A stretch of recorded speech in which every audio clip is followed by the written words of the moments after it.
আসসালামু আলাইকুম রহমতুল্লাহ বরকাত। আমি মোহাম্মদ ফয়জুল হক। বিগত 8 বছর যাবৎ সংসার জীবনে পাবনাতলা 6 নং ওয়ার্ড খলিল শেখের মেয়ে শুকুরনকে বিবাহ করেছিলাম। সে বিয়ের পরে থেকেই আমার সাথে ব্যাপক নির্যাতন এবং তার বোন এবং তার ভাগ্নিরা অনেক সময় আমাকে মারার হুমকি এবং লাঠি সোঁটা নিয়ে হামলা করেছে।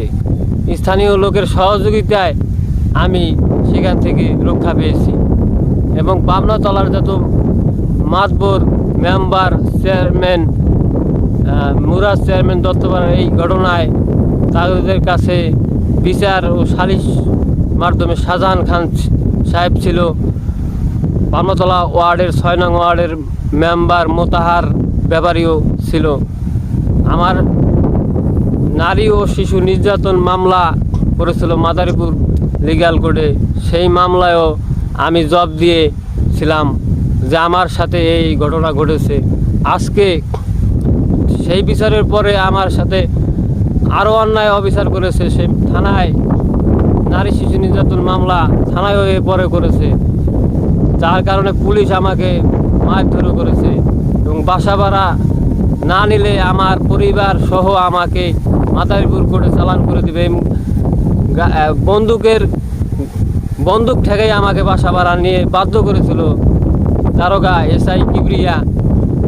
তারপর আমি বাসা ভাড়া নিলাম মহসিন ক্লাবের পাশে থানার পিছনে চাম্পা দাদিদের বাসায়, বাবুর আম্মা চাম্পা দাদিদের বাসায় আমি বাসা ভাড়া নিলাম।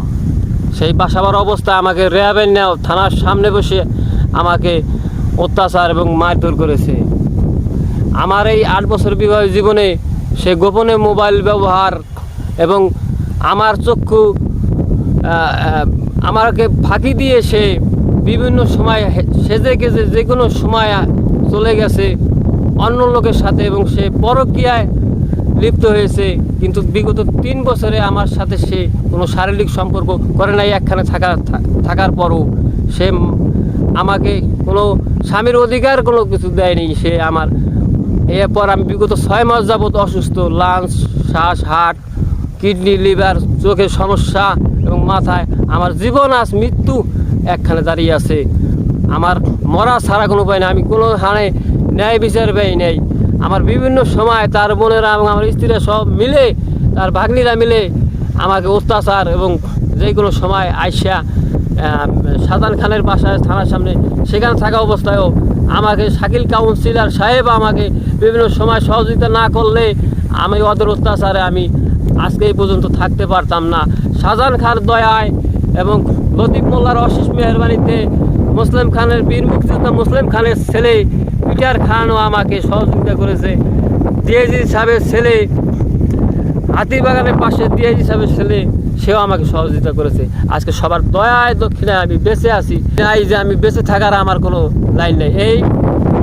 এই বউ মনে করেন যে একলা বাসা ভাড়া নিয়ে বিভিন্ন সময় বিভিন্ন জনের বাসায় অমুকখানে সমুকখানে বিভিন্ন ব্যানালার মাধ্যমে এই অবস্থায় বর্তমানে চলিতেছে। সে একলা বাসা ভাড়া নিয়ে থাকে। দয়া করে এই মহিলাকে কেউ বাসা ভাড়া দেবেন না। আজকে সে আমার জীবনটাকে ধ্বংস করে দিচ্ছে। সে আমাকে ছাড়েও না, সে আমার সংসারে আসেও না।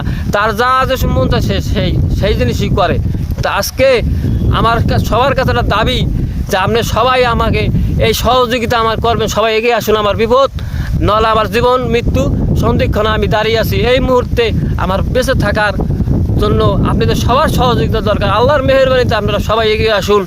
আমার যে নির্যাতন তারা করেছে বিগত এই 8 বছর যাবৎ বহুত বিচার সালিশ হয়েছে এবং 10টা বিচার সালিশ হয়েছে, 2বার করে কেস হয়েছে। মাদারীপুর করে একবার, থানায় একবার, র্যাব দিয়ে পুলিশ দিয়ে মার এবং কি বিভিন্ন মাতবরের নম্বর এবং বিভিন্ন সর্বস্তরের লোকের নম্বরও পাওয়া যায় ওর মোবাইল থেকে। গোপনে মোবাইল ব্যবহার করে আমি 2-3 দিন ধরে কারণে সে আমার সাথে আরও চড়া হয়েছে।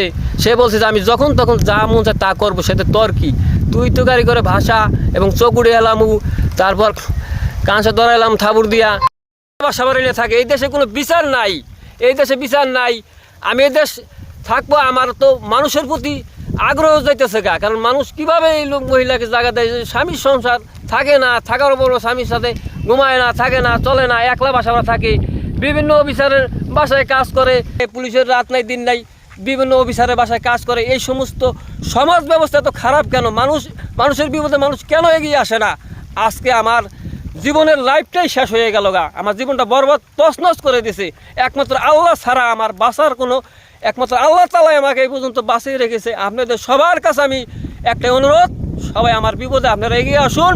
আপনাদের আল্লাহর অশেষ মেহরবানি, আপনাদের জন্য সবার কাছে আল্লাহর কাছে ফরিয়াদ করতেছে, আল্লাহ জানি সবাইকে জানি আল্লাহ ভালো রাখে এবং আমার বিপদে সবাই এগিয়ে আসে। আপনারা আমার সাথে যোগাযোগ করবেন, আপনাদের সবার কাছে দাবি, আপনাদের সবার সাহায্য সহযোগিতা আমি চাই।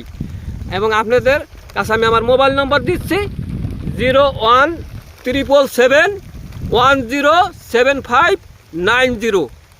আসসালামু আলাইকুম ওয়া রাহমাতুল্লাহি ওয়া বারাকাতুহু। আমি মোহাম্মদ